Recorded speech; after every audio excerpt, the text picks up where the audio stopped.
All right, today we're going on a trip to a place you've definitely heard of, but probably don't know the full story of the Greek underworld.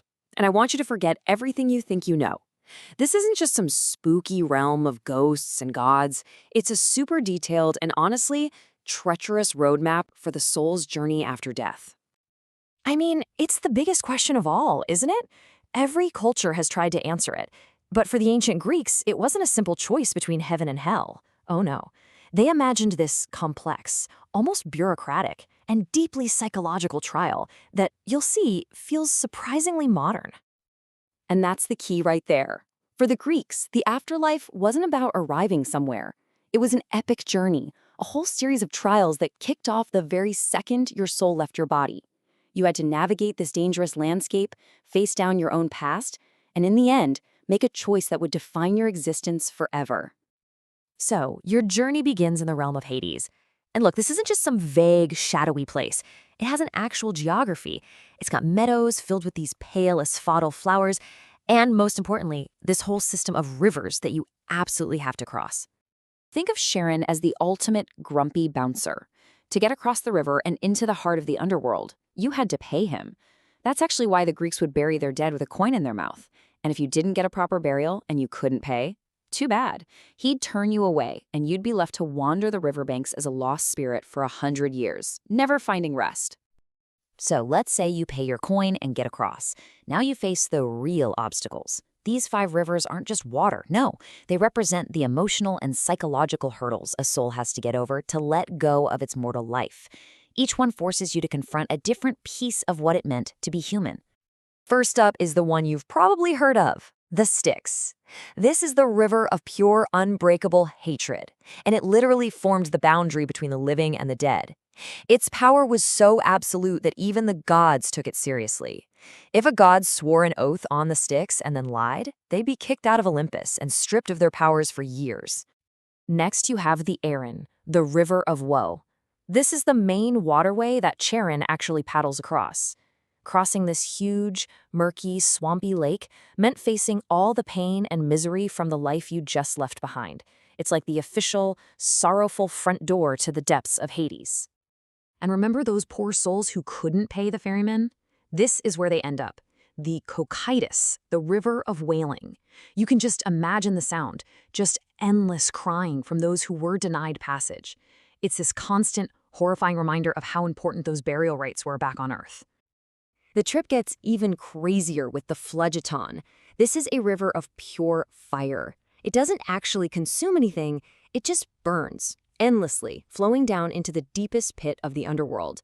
And it's a direct line to Tartarus, the place of judgment and eternal punishment. And finally, the last river you have to deal with, Lethe. Before you can be judged, you have to drink from its waters of forgetfulness. This act completely wipes your memory clean. It erases all the joy, the pain, the wins, the losses of your past life.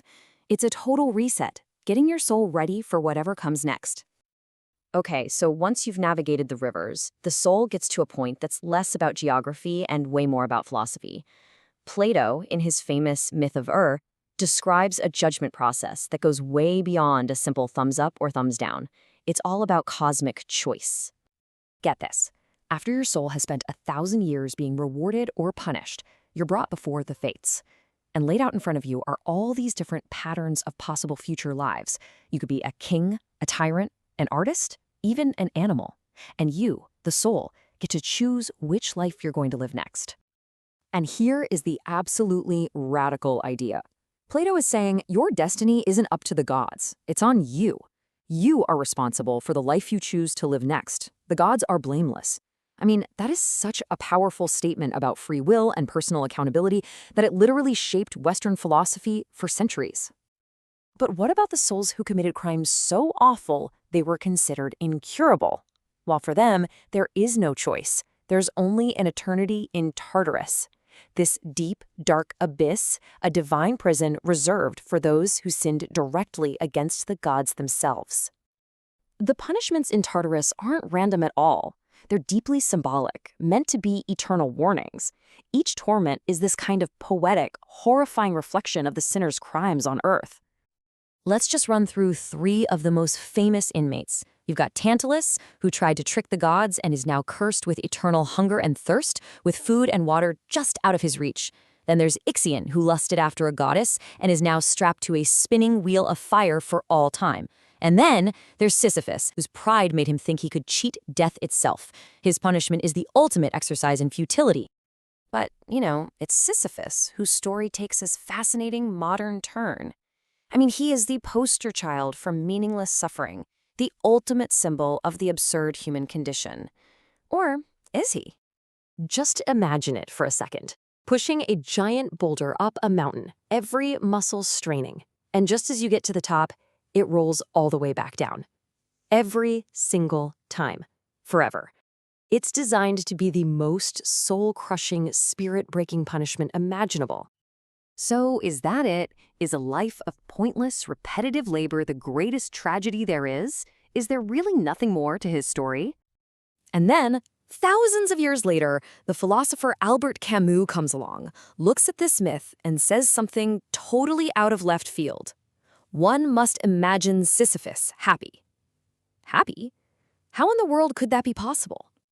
Well, Camus argues that Sisyphus's freedom, his victory, is found in that moment he's walking back down the mountain to get the rock.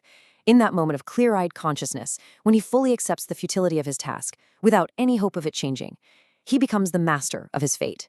He's not a victim anymore. The struggle itself, when you embrace it with open eyes, is what fills your heart. And this brings us all the way back to that first universal question. You see, the Greeks used these myths not just to explain death, but to explore life. Sisyphus teaches us that meaning isn't always found in some final reward, but in the conscious, defiant, and maybe even joyful acceptance of our daily struggle. So that leaves me with one question for you. What's your rock? And can you, like Sisyphus, learn to find happiness in pushing it?